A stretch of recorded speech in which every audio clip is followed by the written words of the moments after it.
America houses the largest number of caged people, not free people, prisoners on the planet. We are 4% of the entire planet's population, and yet we have 25% of the entire planet's prisoner population. We have a very draconian attitude towards crime and punishment.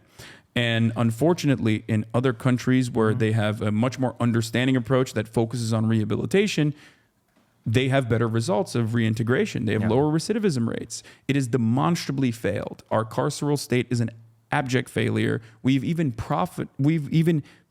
baked in the profit incentive into it in the form of private prisons, which are just abhorrent by other country standards. Yeah. Norway literally has a non-extradition treaty for many crimes to the United States because they consider U.S. prisons to be a regularly violating human rights, solitary confinement, and even like regular prisons, like regular jails, like Rikers and whatnot, should be shut down, but are currently operating with like millions of people. I mean, not millions, but thousands of people that are going through that jail system without even a court date.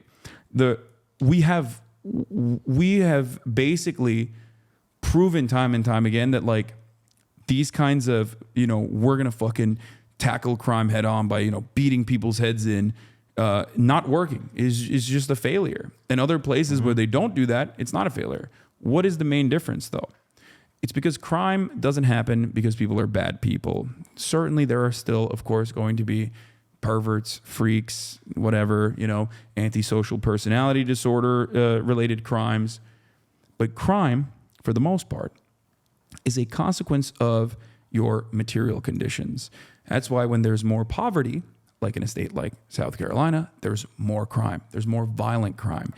And the unfortunate reality is that we rarely ever try to tackle the underpinnings of why crime happens. And then we try to do this patchwork solution of like more police enforcement, which ironically then takes funds away from the ways to maybe even deal with why crime happens. And when there's less funding for after school programs, when there's less funding for education, when there's less funding for any kind of affordable solutions to the housing crisis, all of a sudden you have more people that are desperate. You have more people that are just like willing to say, fuck it, I'm crazy. I'm just going to go, bash someone's head in and steal their watch or rob them at gunpoint. That is a reality that has been consistent and has been endlessly pontificated on since ancient Greece. The relationship that crime has with poverty. And yet, for some reason, we just like to turn a blind eye to it here in the United States and refuse to implement actual solutions that would tackle it head on. Meanwhile, there are examples, even if they are not, perfect, even if they haven't completely eviscerated crime, right? Violent crime, gun violence, and even, thefts, grand larceny are comparably much better.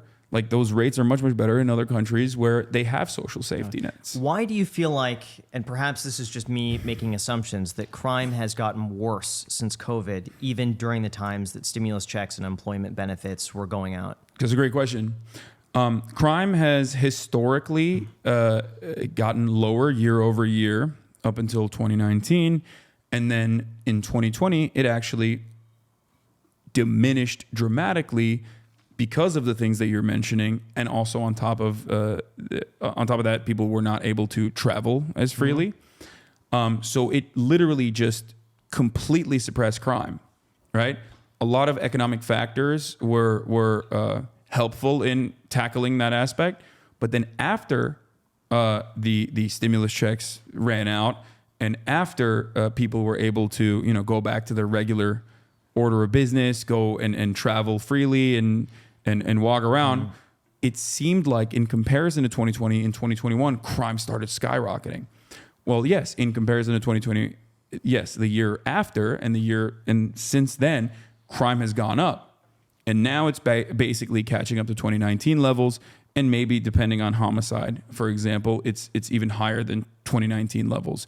But other than that, crime is still consistently lower year over year. It just depends on what snapshot you're looking at. But when you see a big boost like that in the numbers in comparison to the year prior, and you have a media that is like very excited to, ramp up the hysteria and the if it bleeds, it leads style attitudes that they have when they keep pushing for this narrative, and you have a police union that sees a lot of scrutiny. When you have police see a lot of scrutiny at the national level through police brutality becoming a more prominent conversation point. What are you supposed to do against that? How do you counter against that narrative? You say, well, they're trying to defund us. There has not been any significant defunding movement that has existed in any state, any municipality across the United States of America. They say the police have been defunded here in Los Angeles, for example. I'm a taxpayer here.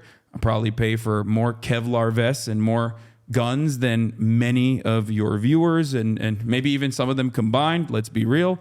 And I could tell you with a certainty that police have not been defunded in Los Angeles. As a matter of fact, they've gotten more funds in comparison to the year prior and the year prior to that as well. Their overtime benefits have skyrocketed as well. That's one way that like police actually make a lot of their money is overtime. Mm-hmm. I think what ended up happening in order to satiate the masses that were asking for some level of accountability from the police, our neoliberal administrators decided, what do?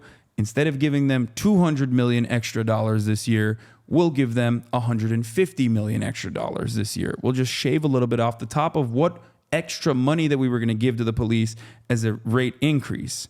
And then how do they make up for that? Of course, they made up for that with COVID funds, which Joe Biden has openly stated can be used to pay overtime and the police force to continue funding the police.